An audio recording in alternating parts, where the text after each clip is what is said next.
नमस्कार। इस समय हम पहुंचे हैं खेड़ली बहादुर में। खेड़ली बहादुर का लाल 268वीं रैंक यूपीएससी में लाकर क्षेत्र का नाम तो रोशन किया ही है, साथ में पूरे देश में क्षेत्र का नाम भी अब रोशन कर दिया है। मेरे साथ आकिब खान है जो यूपीएससी में 268वीं रैंक लाए हैं और अलवर जिले के गोविंदगढ़ कस्बे के समीपवर्ती छोटे से गांव खेड़ली बहादुर के रहने वाले हैं और इनके पिता और माता गृहिणी और किसान हैं।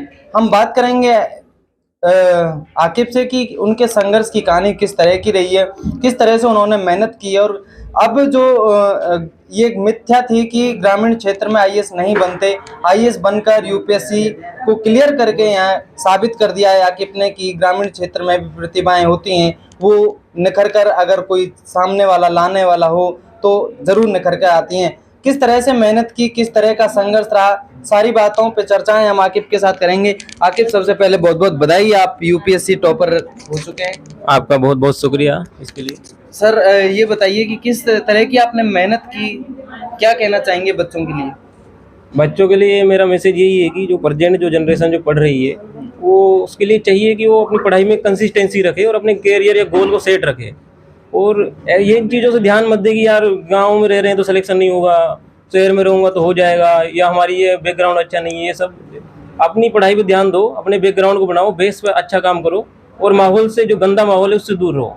अच्छे माहौल में रहोगे इंशाल्लाह एक ना एक दिन आप तैयार हो जाओगे और एक अच्छी कामयाबी की जगह पे पहुंच जाओगे। इससे पहले 2 बार आपने प्रयास किया लेकिन 2 कामयाबी नहीं मिली। तीसरी बार कई बार कहते हैं बच्चे डिमोटिलाइज हो जाते हैं, गलत तरीके की भावों में वो पड़ जाते हैं कि आप प्रयास ही नहीं करते। उनके लिए क्या कहना चाहेंगे और आपने किस तरह की परेशानियों का सामना इस दौरान किया? यूपीएससी का जो एग्ज़ाम है थोड़ा डिफरेंट है अदर एग्जाम से। अदर एग्जाम्स में ये होता है कि आपकी एक लेवल की तैयारी हो जाती है तो एक लेवल में आप सियोरिटी में पहुंच जाते हैं कि आपका सिलेक्शन इंशाल्लाह हो जाएगा। यूपीएससी में ये होता है कि ये सियोरिटी आ ही नहीं पाती, कभी सिचुएशन आती नहीं है जहाँ बंदा श्योर हो जाए कि आज मेरा सिलेक्शन हो जाएगा। लेकिन इस तैयारी में सबसे जो चीज़ मायने रखती है वो यही रखती है कि बंदा किस तरह से अपने 5-6 सालों की जर्नी में प्रेशर को हैंडल कर पाता है।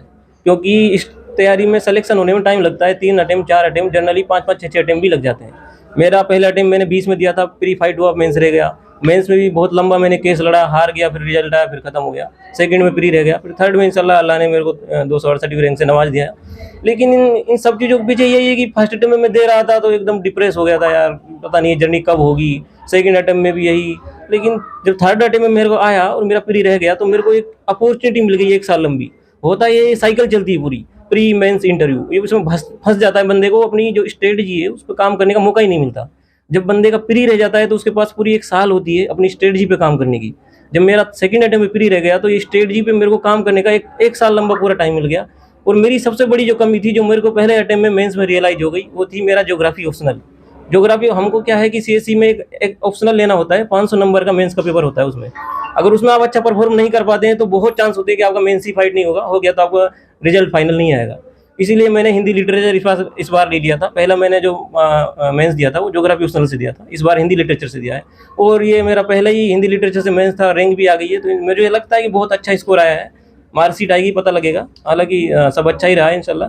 तो कब रियलाइज कब हुआ कि मुझे यूपीएससी का ख्वाब देखना चाहिए, या यूपीएससी जो ग्रामीण क्षेत्र के बच्चे कहीं ना कहीं देख ही नहीं पाते ये सपना कि यूपीएससी जाएं और वो कलेक्टर, आईपीएस, आईएएस बने? मैं 11वीं क्लास में पढ़ता था तो टीचर नाम लेता था कि बनो तो आईएएस बनो। तो आईएएस का बस यही था कि यार कुछ आईएएस बहुत बड़ी टॉप पावरफुल जॉब है जी। तो 11वीं तक मैं कभी पढ़ता ही नहीं था। 12th तक मैंने अपनी जो मेरे कैरियर जो स्टडी का शुरू हुआ है वो 12th से शुरू हुआ है। 12th में मैंने पढ़ना शुरू किया और उस टाइम दिल में आ गया कि बनेंगे तो आईएएस इंशाल्लाह। तो 12th में 82-82 परसेंटेज बन गई। आपको पता है कि गाँव में 80 बन जाए तो वो भी बहुत होती है, हालांकि परसेंटेज खास मायने रखती नहीं है। ये मैं सारी नई जनरेशन को कहना चाहूँगा कि वो परसेंटेज पे जाए, 60-50 कुछ भी बन जाए, कंपटीशन की दुनिया ही अलग है टोटल। तो वहाँ से मेरे को एक मोटिवेशन मिल गया कि कंपटीशन में जाएंगे और आईएएस करेंगे। उसके बाद मैंने आईआईटी की तैयारी की, वहाँ मैंने बहुत अच्छा परफॉर्मेंस किया। एक एक्स्ट्रा ऑर्डिनरी परफॉर्मेंस थी मेरे लिए वो, तो वो इसलिए थी कि 1 साल में मैंने बहुत कुछ अचीव कर लिया था वहाँ पे। और ये अल्लाह ने मेरे को कॉन्फिडेंस दिया था कि अगर मैं पढ़ूंगा तो इंडिया में कोई ऐसा एग्जाम नहीं है इंशाल्लाह जिसको मैं नहीं निकाल सकता। ये अपने आप में दिल में कॉन्फिडेंस आ गया था। और वहीं से फिर मैंने 17 से प्रिपरेशन का थोड़ा थोड़ा शुरू किया, 18 से मैं सीरियस होकर लग गया। और उसी के बाद इंशाल्लाह आज अल्लाह ने हमको कामयाबी से नवाज दिया ही है। क्रिटिसाइज एक बहुत बड़ा शब्द है। क्रिटिसाइज करने वाले लोग, कहीं ना कहीं टांग खींचने वाले लोग, वो बहुत ज्यादा नकारात्मक भाव पैदा करते हैं। उनके लिए क्या कहना चाहेंगे? और उस नेगेटिविटी से भी आपने क्या लड़ा, ये भी आपके सामने भी आई? जितने भी स्टूडेंट प्रिपरेशन कर रहे हैं उन सब के लिए मेरा यही सजेशन है कि इस तरह के बंदों से इतना दूर रहें कि बस आपका हाय हेलो का संबंध रहे। क्योंकि जब तक आपका सिलेक्शन नहीं होगा ये बंदे कभी भी आपका मजाक उड़ाते ही रहेंगे, और जिस दिन आपका सिलेक्शन हो जाएगा हवा आपकी तरफ हो जाएगी। तो इन सब चीज़ों में पढ़ के अपनी एनर्जी को वेस्ट मत कीजिए, अपनी एनर्जी को अच्छी जगह लगाइए जहाँ आप कुछ अचीव कर सकें। यही मेरा सबके लिए मैसेज है। तो इस सफलता का श्रेय आप किसे देना चाहेंगे? सफलता का श्रेय अगर सबसे ज़्यादा देना चाहूँगा तो मेरे लेट नानू को देना चाहूँगा। वो बहुत ज़्यादा खुश रहते थे, अल्लाह ने हालांकि उठा लिया है उनको। हालांकि मेरे अम्मी अब्बा भाइयों ने मेरे का बहुत योगदान दिया है, और दोस्तों का तो रहता ही है, दोस्त मेरे काफ़ी अच्छे रहे हैं। तो क्या फैमिली आपकी पढ़ी लिखी है, या आप पढ़ाई का जो माहौल है वो किस तरह से मिला? देखो नॉर्मल माहौल ही है हमारा, ग्रामीण फैमिली है। पापा 8 तक पढ़े हैं, मम्मी हाउस वाइफ है। हाँ, हमारे पापा अब्बा का पढ़ाते थे हमको, जैसा भी था कि पढ़ो। फैमिली में ही चल रहा था कि पढ़ने का। फिर 12वीं में मेरी परसेंटेज भी बन गई है 80, तो घर वालों में एक भरोसा सा आ गया, हाँ ये पढ़ने वाला लड़का है। तो वही है। फिर उसके बाद IIT कर गया, फिर और भी भरोसा बढ़ गया उनका कि हाँ ये कर सकता है। फिर मैंने IAS की तैयारी शुरू कर दी। लास्ट ईयर में भाई का सिलेक्शन हो गया था केक में, डिविजनल अकाउंटेंट में। तो फिर तो उनका बहुत मतलब ये होता है कि एक बार माँ बाप का ये रहता है कि अगर उनको भरोसा हो जाए कि हमारा बच्चा पढ़ने वाला है तो वो अपनी जी जान लगा देते हैं। कितनी देर अपने आप को कमरे में बंद करके पढ़े, और किन किन चीजों का त्याग इस दौरान आपको करना पड़ा? शुरुआत में त्याग यही होते हैं कि पूरा वो चीज़ अपनी उस उम्र में जो एंजॉय नहीं कर पाता, जो जनरली करते हैं लड़के। मैं 19 साल 20 साल की उम्र में 10-10 घंटा 12-12 घंटा 14 घंटा जनरली इतना नहीं पढ़ते, और वो एज ऐसी होती है कि हर कोई ज़िंदगी जीता है उसमें, तो बहुत बुरा भी लगता है। सही बात ये है, लेकिन हाँ इंशाल्लाह अल्लाह ने मेरे को इसका पैर भी कर ही दिया है। बस यही है कि वहाँ बेस बन गया था, उसके बाद लगातार 8-7 घंटे की पढ़ाई हो जाता है। जनरली अगर आप अच्छी स्ट्रेटजी से काम करें तो 8 घंटे 10 घंटे की पढ़ाई बहुत आपने मेहनत कामयाबी भी आपको दे दी है। मेहनत ने जो भी संघर्ष आपका रहा है, उस संघर्ष की वजह से आप IAS भी बन गए। 268वीं रैंक भी आ गई है। भगवान ने चाहा तो आपको कलेक्टर तो आप तय मान के चले, IAS आप बन जाएंगे। किस तरह की जो परेशानियां हैं देश में, जिनको आप दूर करना चाहेंगे, या आप सोच के लेके चलते हैं क्योंकि अब मैं IAS तो बनी गया, ये चीजों पे काम करना है और ये चीज देश में सुधार करनी है? सबसे पहला मेरा जो रुझान रहेगा वो एजुकेशन पे ही रहेगा। स्पेशली जो पिछड़े इलाके हैं जैसे मेवात जैसे क्षेत्र, यहाँ पे एजुकेशन का लेवल काफ़ी पीछे है। तो एक ऐसा कोई कम्युनिटी बेस्ड कोई प्रोग्राम अगर चलाया जाए तो इंशाल्लाह मैं उसमें ज़रूर पार्टिसिपेट करूँगा। जहाँ जो नए नए युवा है जिनको अपॉर्चुनिटीज़ नहीं मिल पाती, जनरली पीछे रह जाते हैं पारिवारिक प्रॉब्लम्स की वजह से या फिर किसी और प्रॉब्लम्स की वजह से, वो उस प्लेटफॉर्म पे आ सके, उनको मोटिवेशन मिल सके, उनको वो माहौल मिल सके, ताकि एक एनर्जी, अच्छी पॉजिटिव एनर्जी समाज में डेवलप हो और कहीं ना कहीं समाज आगे बढ़े। सबसे पहला मेरा काम तो मेरा यही होगा। सेकंड, जो गर्ल्स की जो पोजीशन है, स्पेशली मुस्लिम गर्ल्स की, उसमें भी मेरा इंशाल्लाह कहीं ना कहीं काम रहेगा। और अल्लाह ने चाहा तो उनके लिए भी बहुत अच्छा करेंगे एजुकेशन में, हेल्थ में, क्योंकि उनकी हेल्थ जो इंडिकेटर्स हैं हमारे इंडिया में वो भी अच्छे नहीं हैं। तो मेरी प्रायोरिटीज़ यही है। बाकी अपनी जो चलता ही रहेगा, जो करते हैं देश के लिए हम हमेशा हाजिर हैं। तो अब जो नए बच्चे हैं, नई जनरेशन है, क्योंकि गांव में और ये क्षेत्र में आप पहले IAS हैं जी, तो उन जो नई जनरेशन है उनके लिए आप क्या कहना चाहेंगे?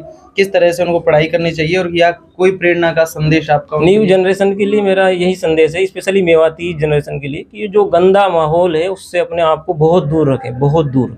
ये गंदा माहौल आपको खा जाएगा, आपको नहीं पता। ये एज 18-19 इसमें रियलाइज नहीं होती चीज़ें, बस बंदा कर रहा होता है, पर इनका जो इम्पैक्ट है वो बाद में रियलाइज होता है, और बाद में एक बार आदत आ जाती है ना, फिर कुछ नहीं होता पछतावे के अलावा। तो इन चीज़ों से दूर रहें, पॉजिटिव एनर्जी में रहें, अच्छे माहौल में रहें, और अपने गोल्स को सेट रखें। कुछ भी अगर नहीं आ रहा है तो अपने जो आसपास मेंटर्स हैं उनसे पूछें। बाकी इंशाल्लाह अगर आप करेंगे तो देखो, अल्लाह किसी की मेहनत तो नहीं रखता। अगर आप मेहनत करेंगे तो सजा आपकी सिलेक्शन पक्का है, कहीं भी आपको कहीं ना कहीं सेट हो ही जाएंगे, ये याद रखिएगा। तो मेवात बदनाम रहा है साइबर क्राइम की तरह से, आप जानते हैं। इस अंधेरे में दिया जलाने का काम आपने किया है, ये रोशनी और कहाँ तक जा सकती है, या क्या मैसेज आपका उन जो साइबर अपराध के लिए जो क्षेत्र मैसूर कर दिया है, अच्छे कामों के लिए किस तरह से मैसूर किया जाए? जनरली मैं फेसबुक पे पोस्ट देखता हूँ तो बड़ा दुख होता है कि जो 18-18 साल के 17-17 साल के लड़के न्यूड वीडियो डाल रहे हैं, साइबर क्राइम में लगे हुए हैं। बहुत दुख होता है कि यार जनरेशन जा कहाँ रही है। आज मैं खुश हूँ कि अगर मैं 2-4 लोग लड़के अगर मुझसे कुछ इंस्पायरेशन लेके उस रास्ते को छोड़ के अच्छे रास्ते में आ जाएं, तो ये मेरे लिए इससे बड़ा सदका हो ही नहीं सकता। तो और इसके अलावा मैं यही कहूँगा कि यार देखो, बहुत गंदी चीज़ है, दूर रहना इससे, बहुत गंदी चीज़ है। आपकी जनरेशन ख़त्म हो जाएंगी इसमें। इससे दूर रखिएगा अपने बच्चों को, अपने भाइयों को और अपने आप को। और अच्छी चीज़ें लगाइए, जब 5 रुपये कमाइए पर ईमानदारी की कमाइए, बस यही मेरा सजेशन। मना कि आप आईएएस अब तो तय है कि मनी गई, आपकी पोस्टिंग अलवर में हो जाती है, अलवर या मेवात में कहीं भी हो जाती है, तो किस तरह से आपके सामने क्या चुनौती रहेगी इस अपराध को दूर करने के लिए? या अलवर में बहुत सारी खामियां हैं, पानी की समस्या है, लड़कियों को पढ़ाने की समस्या आपने खुद ने उठाई, अशिक्षा का माहौल है, बेरोजगारी की स्थिति है, किस तरह से उन चुनौतियों से निपटेंगे? तो मेवात की ये तो सोचा है? प्रॉब्लम्स है ही खासा, इनमें बहुत सोचा है हमने। और उम्मीद करते हैं कि इतने तक हम यहाँ अगर आना कभी हुआ अल्लाह के शुक्र से तो हो जाएगी ख़त्म, हमको करना ही ना पड़े। फिर भी करना पड़ा तो इसको तो करना ही पड़ेगा, क्योंकि ये तो हमारे लिए कैंसर बन गया है, हमारे समाज के लिए। बहुत बुराई इसको तो बहुत खत्म, बहुत बनने बुराई वाली है है। फिर आपको भी इस मामले में। और अगर आप अलवर और देखा जाए तो अलवर में पानी की समस्या है ही। राजेंद्र सिंह जी ने काफ़ी अच्छा काम किया है, उसी मॉडल पर अगर काम करेंगे तो इंशाल्लाह यहाँ भी अच्छा ही होगा। और रही वुमेंस की, तो कहीं ना कहीं सेपरेट एजुकेशंस हम इंस्टीट्यूशंस, अगर कम्युनिटी मेरे साथ आती है तो मेरा यही रहेगा कि कम्युनिटी को लेकर मैं ऐसे इंस्टीट्यूशंस खड़े करूँगा जहाँ गर्ल्स सेफली जा सकें, पढ़ सकें और कहीं ना कहीं वो अचीव कर सकें जो आज वो अचीव नहीं कर पा रही है। गर्ल्स को पढ़ाने का जहाँ तक सवाल है, अपन यहाँ गांव में 8वीं तक या 10वीं तक स्कूल है, बस वहाँ तक पढ़ा के छोड़ देते हैं या रोक लेते हैं, उनके लिए क्या करेंगे? और मुस्लिम समाज में खासतौर ये है कि लड़कियों को ज़्यादा पढ़ने, मुस्लिम समाज में जनरली यही है कि एक्चुअली जो मुस्लिम जो बिलीफ्स हैं वो उस सिस्टम में अलाउ नहीं करते हैं। और कहीं ना कहीं अगर एकोमोडेशन किया जाए, एक सेपरेट इंस्टीट्यूशंस खड़े किए जाएं, एक सेफ्टी का भी इशू रहता है गांव में कि कहीं ना कहीं अगर लड़की बाहर जाती है तो उसका सेफ्टी का इशू आ जाते हैं। तो एक सेफ्टी आपको क्रिएट करनी पड़ेगी, आपको इंस्टीट्यूशंस खड़े करने पड़ेंगे और उन इंस्टीट्यूशन में आपको क्वालिटी एजुकेशन देनी होगी। जब वो क्वालिटी एजुकेशन उन बच्चियों को मिल जाएगी तो कहीं ना कहीं उनको एक तो बाहर जाना नहीं पड़ेगा, तो सिक्योरिटी का खतरा खत्म हो जाएगा। दूसरा, यहीं वो एजुकेशन लेके एक बहुत अच्छा गोल भी अचीव कर सकेंगे। तो इनके लिए सबसे अच्छा मॉडल मेरी नज़र में यही है कि आप इंस्टीट्यूशंस खड़े कीजिए अपने रीजन में, बात करता हूँ, यही हो सकता है। इसके अलावा मुझे कोई प्रैक्टिकल सॉल्यूशन इसका दिखाई नहीं देता अभी। एक आखिरी सवाल मेरा है कि हमारे राजनीति में, हमारे हिंदुस्तान की राजनीति में शिक्षा कभी एजेंडे में रहा नहीं राजनेताओं के, किस तरह से शिक्षा को अपन आगे रख के क्षेत्र को आगे बढ़ा सकते हैं? शिक्षा का माहौल इंडिया में ओवरऑल अच्छा ही है और आजकल तो कंपटीशन का माहौल देख ही रहे हैं, हर कोई बच्चा की बात की मैंने, और पॉलिटिक्स में आपको देखा जाए तो पॉलिटिक्स को, वहाँ को पॉलिटिशियंस को पॉलिटिक्स करनी ही होती है। हालांकि आजकल जैसे जैसे अब डेवलपमेंट हो रहा है सोसाइटी का, तो मुद्दे विकास वाले आ रहे हैं। पहले क्या होता था कि ऐसे मुद्दे आते थे जिनका पता ही नहीं होता था। आजकल क्या है कि डिमांड होती है कि हमको वही जॉब्स दो, ऐसी डिमांड्स होती है कि एजुकेशन पे काम करो, तो नई एजुकेशन पॉलिसी आ रही है, ये सब आ रहा है। तो ये अगर सरकार इन पर धीरे धीरे काम करती रहेगी और पॉलिटिशियंस अगर एजुकेशन को जोड़कर काम करेंगे तो कोई बुराई नहीं है, वो अपनी पॉलिटिक्स करें पर एजुकेशन को हेल्दी डेवलप करें। तो ये थे मेरे साथ आकिब खान, जिन्होंने यूपीएससी में 268वीं रैंक लाकर पूरे क्षेत्र का, समाज का, देश का नाम रोशन तो किया ही है, साफ तौर से जो इनके मुद्दे हैं, जो इन्होंने गोल अचीव किए हैं और जो इन्होंने टारगेट अभी भी तय कर रखे हैं कि मुझे आईएएस बनकर ये चीज़ करनी है, और बच्चों के लिए भी एक नज़ीर पेश किए हैं, एक उदाहरण सेट किए हैं कि किस तरह से आप नेगेटिविटी को हटा करके पॉजिटिविटी में काम करें और पॉजिटिविटी को अपने अंदर लाकर पढ़ाई करें। तो और भगवान और अल्लाह, अगर उसके ऊपर विश्वास करें तो आप ज़रूर अपने काम में कामयाब होंगे और अपने लक्ष्य की ओर हासिल करेंगे।